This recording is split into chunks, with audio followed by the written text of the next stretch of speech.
Thank you for joining us for today's Marketing Mixer. We're super excited about the panel discussion today. I came prepared with the product of each of our panelists today. I have a Arden's Garden Longevity here. I've got an AHA. This one is a peach and honey AHA Coca-Cola product. I have the brand new hazy IPA. Hopefully some of you all went to the brewery and got to take advantage of that, as well as some of the new Oasis. This is a black cherry lime. Today's topic we're very excited about because we were thinking about the differences in the worlds of a smaller company, a medium-sized company, and a giant company. And so we wanted to juxtapose the differences between the three. And so we wanted to pick a particular industry. And to us, the beverage industry was really interesting and fun. And so we get to drink their products during the conversation and have them talk about it and talk about the differences of their worlds. Our panelists today, I'm going to let them introduce themselves when we get to the discussion, but we have Brian Mashesky, who's the Chief Marketing Officer for SweetWater Brewing Company. We have Leslie Zinn, who is the owner and CEO of Arden's Garden. And we have Eric Lewis, who is Group Marketing Director for Coca-Cola Freestyle, with a company you've all heard of, the Coca-Cola Company. Leslie, if you can just tell us who you are, tell us a little bit about Arden's Garden, and also what your focus is there, what your role is there. Sure. My name's Leslie Zinn. I am Arden's daughter. We are a plant-based juice and smoothie company, also venturing into plant-based foods. We've been around for 26 years. And we have 17 retail stores in the Atlanta area, and we wholesale to about 1,500 locations in about 8 states. Great, perfect. So then we'll go to medium, and Brian Mashesky from SweetWater. He'll tell us who you are, what the company does, and what you do. Great. Thanks, Joe. Nice to meet everybody. My name is Brian Mashesky. I'm the Chief Marketing Officer for SweetWater Brewing Company. I've been here for about 7 years now, and I've been in the beer industry overall for 22 years. Other stints at Diageo, Guinness, and InBev as well. SweetWater is based in Atlanta. We are actually the 11th largest independent brewery in the country. And we make everything from, your core craft beers. You might have heard of our 420. That's our extra pale ale. We do a ton of IPAs, and then we get creative as well. But the industry is changing pretty quickly, and Joe had picked up an Oasis before, so we jumped into the hard seltzer game. We'd be remiss if we didn't do that. Thank you for the plug, Joe. And then we're moving beyond beer, beyond seltzer as well. So we're going to get into the ready-to-drink spirits in a can, and hard teas, and probably wine spritzers and things like that these days. So we started out 24 years ago with just beer, and in the past few years we've moved beyond beer. We are in 32 states currently, and actually we started this year in 26. So we are on a run and gun expansion mode right now, with eyes on 50 in the next couple of years. Great. And then finally, Eric Lewis from Coca-Cola, if you could do the same, just tell us who you are, what the company does, and what you do for the company. Hello, everyone. I'm so happy to be here and on a panel with two brands I really love, with Arden's Garden and SweetWater. So I'm a loyal fan of both brands. I am working on Coca-Cola Freestyle right now. I've been at Coca-Cola for 20 years, and it's interesting to be in the large category because within the Coca-Cola world, I work on a very small brand, Coca-Cola Freestyle. So I might have the smallest budget of any brand at Coca-Cola. So maybe I should have went first in the small category. But in the Coca-Cola world, we do a little background on Coca-Cola Freestyle. It launched in 2007. We have currently 50,000 dispensers in the market in 30,000 outlets. And before COVID hit, we were doing 16 million drinks on Freestyle every day. So I'm really proud of those numbers. We offer consumers 200 beverage choices in a very compact dispenser, with 32 brands of the Coca-Cola Company, and we're in over 400 customer chain outlets. So that's kind of Freestyle numbers on a page. So glad to be here. Great.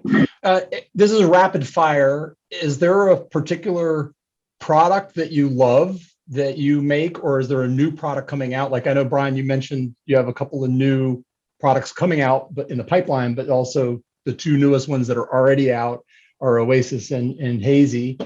So we'll go in the same order. Leslie, is there a product that you love or a product that you want to plug? So when COVID hit, we started making our Grand Slam available to all our employees free of charge to keep their immunity up. So I took advantage of that and I've been doing it daily. So I'm super fan of it at the moment because I've stayed super healthy. But the thing that I'm most excited about is that we're coming out with two new juices. One is called Rainbow Health, which is a mix of, like, you look across the rainbow of vegetables and fruits with carrots, beets, turmeric, orange, apple, lemon, and ginger. So it's going to be sort of all the phytonutrients that you might need. And then we're also coming out with a mushroom shot with some really exotic reishi, lion's mane mushrooms that are great for immunity. So we have some cool things coming out. Awesome. All right, Brian, you want to tell us about what you got cooking in terms of product?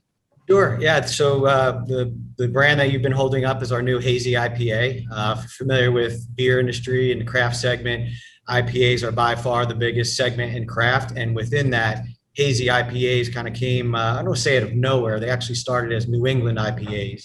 It's a hazier kind of liquid, really juicy, a lot of fruit flavors going on there that really come from the hops naturally. But they're taking the industry by storm right now, and this is our foray into that hazy IPA category and doing really well for us. It is my semi-current favorite. I think my other one is our summer seasonal that we just launched, also an IPA called Better Days IPA. A little bit of a nod there to be optimistic about coming out of COVID and quarantines and winter. But that's actually kind of following along this better for you trend. Obviously, it's happening in every industry, but it's happening in beer too, which is why seltzers are getting so popular. But that's the Better Days IPA is actually a session IPA, lower alcohol at 4%, but 100 calories and only 5 grams of carbs. So, and it's brewed with superfruit as well. It's got a little papaya in there. So kind of dancing along where we, maybe pushing the envelope as far as how much we're, kind of, I guess, emphasizing a little bit of those better for you attributes, but without saying it's better for you because we can't. But yeah, it's a nice tasty one for the summer. Awesome. All right, Eric. Now, one thing I know about freestyle machines is that you can make a unique custom blend of your own, right? That's advanced freestyling for you. But Joe, today I am having I'm joining you with a delicious AHA peach honey sparkling water. And by the way, after 5 o'clock, you can mix that with vodka and just a little bit of Arden Gardens ginger root. And it's a delicious beverage after 5 o'clock. But what I want to share today, what I'm super excited about, during COVID, we found out that 50% of our consumers, they were fine with touching the freestyle machine, going into a Wendy's or a Jack in the Box. They were fine with it, right? But 50% of people were a little concerned about touching a machine. So during COVID, within 100 days, we launched what we call mobile pour. And it empowers a consumer to pour a drink, select the beverage on their phone. So there's a QR code on the screen. So you scan the QR code and then your phone becomes the user interface. So you don't touch the machine at all and you can pour a drink. And I was really happy. We did a lot of consumer insights on this one, and consumers told us they did not want to download an app. So you do not need an app. You don't need to sign in. And I actually did a market visit to some raceways yesterday, and it is just crazy fast. Like within seconds, you scan the QR code and your phone, like magic, becomes the dispenser user interface. That's Awesome. what I'm most proud of. Love it. So we're talking a little bit about the discrepancy in sizes of company and team and all of that kind of thing. So I'm curious if you can just tell us briefly about your marketing teams. So I know, Leslie, we were joking before the call that we're sort of looking at the marketing team. I don't know if you have any help with marketing though, versus Brian versus Eric. So maybe just tell us briefly about your team, Leslie. Yeah, so I have a social media manager and I also have a marketing manager. And aside from her, it's those two people, it's me. That's But it. by the way, can you give us a little, I neglected to even say like the scale of Arden's Garden. Like you're in most grocery stores in the Southeast, you have several freestanding stores. So how Yeah. big is Arden's Garden really? Well, we do have retail stores only in Metro Atlanta, and we are in 8 states, all of the Publix, all of the Whole Foods, some of the Krogers. We just launched in Walmart. Well, they got their first order today. So that's a new one for us, really exciting. Yeah. So yes, we have a footprint, but it's just, a small one. Oh, I love it. I like the decoration. Very nice. All right. So Brian, how about your team? What does your team look like? Sure. I've got a team, including myself, call it 12 and a half folks.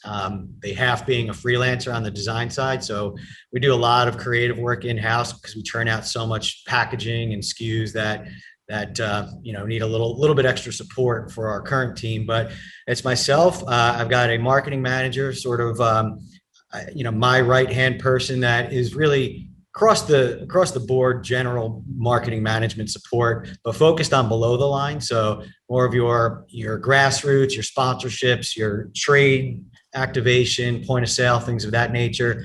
I've got a digital marketing manager that obviously is all things digital, social, paid media, organic media, website, and really above the line. So anything, he supports me with anything that would be content development, advertising, things of that nature, creative development. 3 designers, as I mentioned, and a freelancer. A social media manager / community manager. So she reports to our digital marketing manager. Innovation manager. Again, we're launching so many products, at such warp speed that needed a full-time person dedicated to that. An associate brand manager that kind of helps again across the department, really general marketing.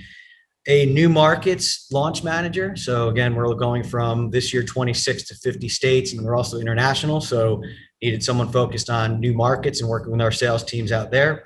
I've got an open box as a marketing director that would be my right-hand person, kind of helping quarterback everything. Because a lot of times I felt like I was the head coach, quarterback, and one of the running backs. So I feel like I need a quarterback.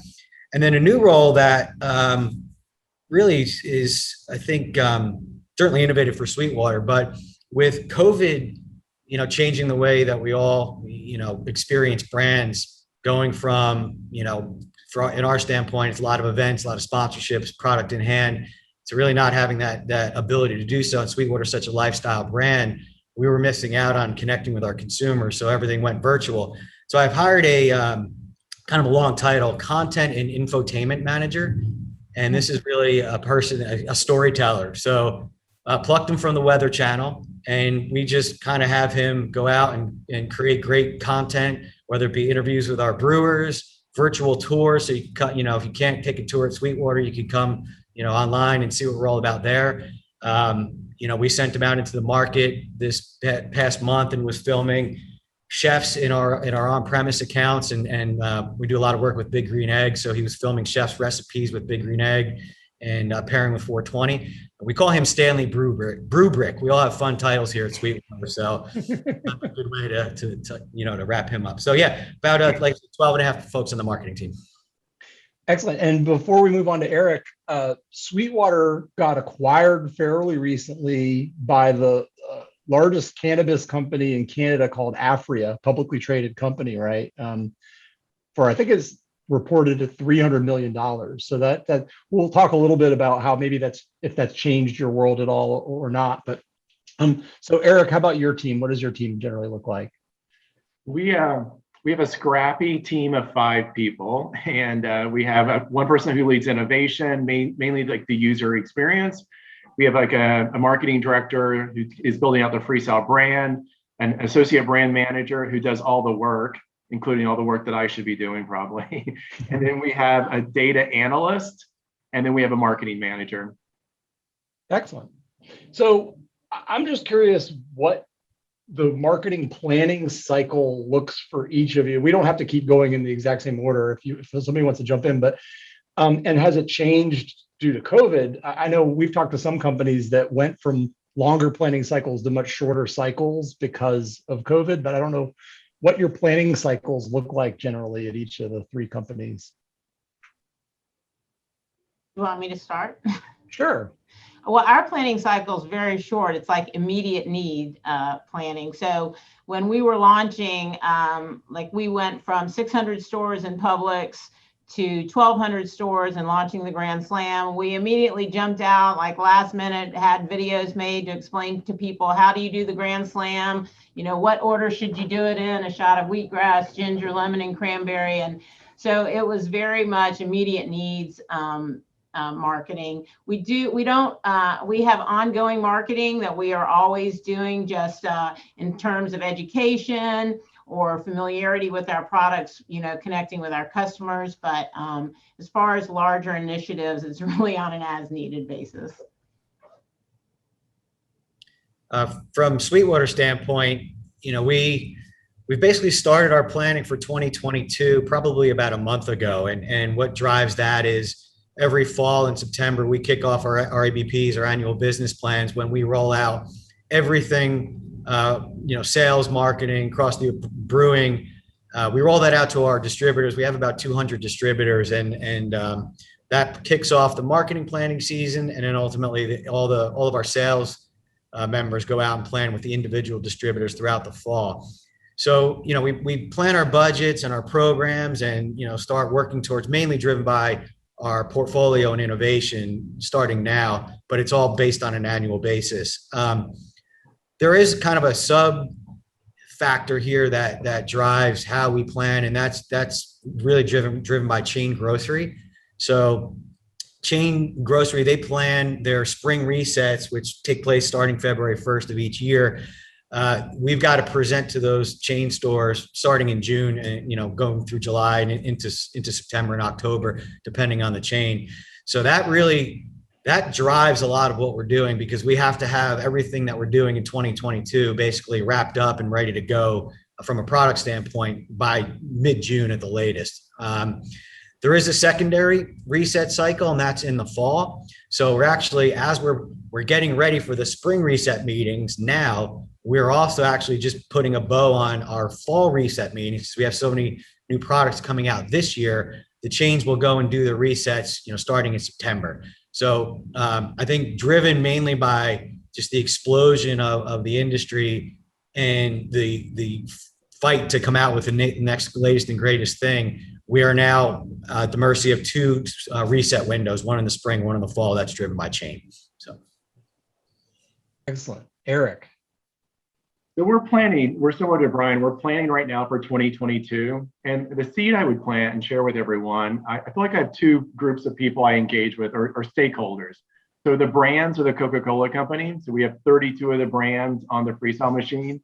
So I engage a lot with our brand teams. So if they're saying, hey, Coke Zero Sugar will be a big bet next fall, and I want to bring that to life on the freestyle machine. So we're doing that work right now to say, what's our 2022 calendar look like? But then I also engage a lot with customers. And I want to believe that freestyle is a marketing asset for our customers. And we can be super agile, like Leslie's talking about. And, you know, I'm working on stuff that's going to go in the market 3 months from now that we found out yesterday.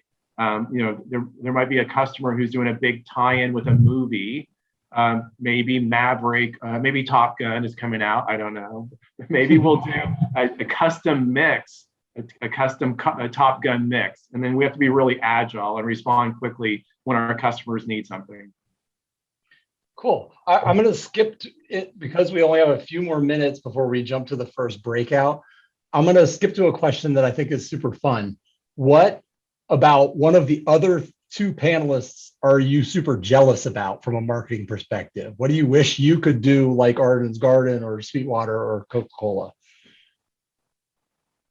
I can start. I would love to have a firm budget, a nice big budget to work with, like both of these gentlemen have. You know, Brian's got this huge team, and Eric's got the backing of Coca-Cola. So that would be a lot of freedom to work with. Yeah. Yeah, fairly similar on my side. I would say from Eric's standpoint, as small as you may think your budget is, I'm sure you've got more than I do anyway. So yeah, definitely budget envy there. And Leslie, I think, you know, in our industry, we have to be incredibly nimble. And, again, coming from Diageo and InBev, a lot of the frustrations were it was just turning a huge ship around and a lot of red tape and a lot of cooks in the kitchen, bureaucracy. So it's certainly more refreshing being at SweetWater. We are quick and nimble, but the bigger we get, the slower we get. So I would love to be as nimble as you probably can be in your world. Well, I am jealous of Leslie. I want free grand slams every day. I want that perk. Like I could stop right there and be happy. You could just like pay me in grand slams. And I'm really jealous of the empowerment. And really for both Brian and Leslie, I worked on a small brand at one point, Vitamin Water, in the early days of Vitamin Water. And a lot of stuff Brian was talking about reminded me of the early days of Vitamin Water, which by far was the most rewarding point in my career. And like the viral stuff, the consumer marketing stuff, the social marketing stuff, the storytelling that Brian talked about, I'm really jealous. And it does kind of remind me of my days on a smaller brand like Vitamin Water and how you could really control the narrative and tell the story. My question is there a particular campaign or program that you've run from a marketing standpoint that either you're particularly proud of because it did well, or maybe that you learned something really valuable because it was kind of a flop? Either one, I'll let you all choose. But I'm just curious if there's a campaign you really learned something valuable from. I wouldn't say it's a campaign, but, we started off with one little juicer and we were, processing juice in a retail location. And by the time we got big enough to move out of that retail location, enough people were coming to that location to buy our product. And that's how we started our first store. So a lot of our marketing is grassroots, right? Where we're directly interacting with our customers and then they're going out and evangelizing, our product to other people. So I think the thing that I absolutely love the most, and we've done it from the beginning, is educate our customers and have direct contact with them. And so, they're giving us information as to what they want to have. And that's helping drive our wholesale business as well. So that's just an amazing coincidence that came about, but it's worked super well for us. Awesome. From my side, quick background as to what is going into my answer. So in our industry, and particularly with SweetWater, you really have to market to consumers in a way that it's not marketing. So I always say marketing, not marketing. We have to look small, we have to look independent, we have to look community and be authentic about it too. But we never really did big picture marketing. And as I mentioned, I've been here for 7 years. And SweetWater didn't do any media or advertising before then. So Freddie Bench, our founder, he's big on just grassroots, getting the beer in people's hands, giving them a great experience. And he was really successful for a very long time. But fast forward to today, there's more than 8,000 breweries in the country, and we couldn't survive, especially as we were looking to grow across the country. So number one, convince them that we needed to get into advertising and media, but doing it the right way. We don't have the budgets for TV, but even if we did, we probably wouldn't be on TV. The other part of the battle is we deal with 200 distributors, and they're very traditional, old school, and they love their billboards and their terrestrial radio because they want to hear it on their way home and they want to see it near their house. They didn't believe in digital and social media. It was so new to them. Much of our budget comes from co-oping with distributors. So it's kind of a pain in the neck to be able to drive an advertising and media campaign without a big budget, and then also not really have the support of your distributors to tap into the co-op. But we were able to build, because of geo-targeting, a model where we basically have 200 different media plans targeting every one of our distributors' key zip codes that they want to focus on. So with that, we had to build a great advertising campaign so they would get excited about it. We then implemented this media plan and said, look, there's full transparency. Every dollar that comes out of your market is going back into the zip codes that you want them there. So, a bit of an innovative way to bring about media and advertising. We've since got them all bought in for the most part. And, now we're officially advertising and buying media as well. So it's a big change, and it was a huge mountain to climb. It took us a few years to build this whole model. Awesome. Eric. So since you brought it up, mixing, so this is again like advanced freestyling, but we were listening to consumers in 2019, and a lot of people were creating their own mixes. So we did a contest where a consumer could submit their mixes through a hashtag social site. It was super easy. And they were entered into a chance to have their mix on the freestyle machine. And then because the machines are connected, we knew which mix poured the most. And then we gave that person whose mix poured the most a prize for $10,000. And I love that it was really rooted in a consumer insight. The consumers are mixing these beverages together. We empowered them to put their mix on all 50,000 freestyle machines. And then we let consumers vote and say, tell us which one you like the best.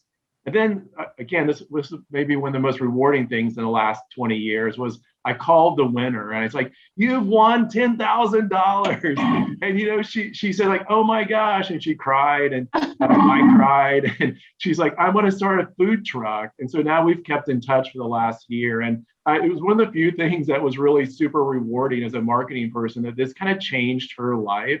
And she's a very loyal freestyle. She's figuring out how to put a freestyle machine on a food truck too. So it was like a win-win-win.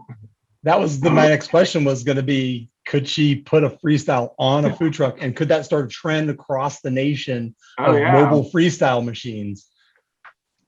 It was a great program, rooted in a consumer insight, amplified across our system, and then like just having someone win and was so rewarding.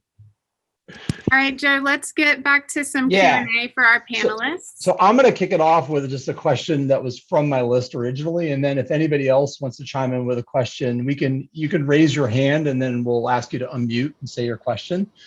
So I'm just curious about company culture and how that impacts your brand and your marketing message. So, I mean, SweetWater has a very distinct company culture. I think Arden's Garden does too, and certainly Coca-Cola does as well. So how does that impact your brand? Just curious.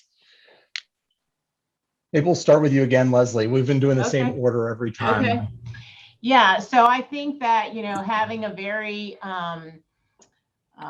passionate and dynamic leader with my mom, like our whole mission was health driven, definitely not profit driven. She couldn't care less about making a dime. In fact, she used to give away our products all the time, even when we weren't getting paid.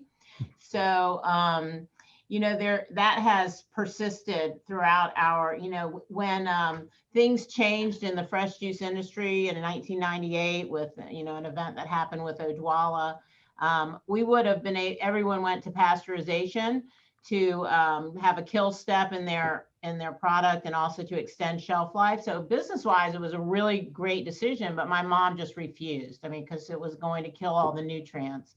And so we lost our biggest customer at the time because of that, and that was Kroger.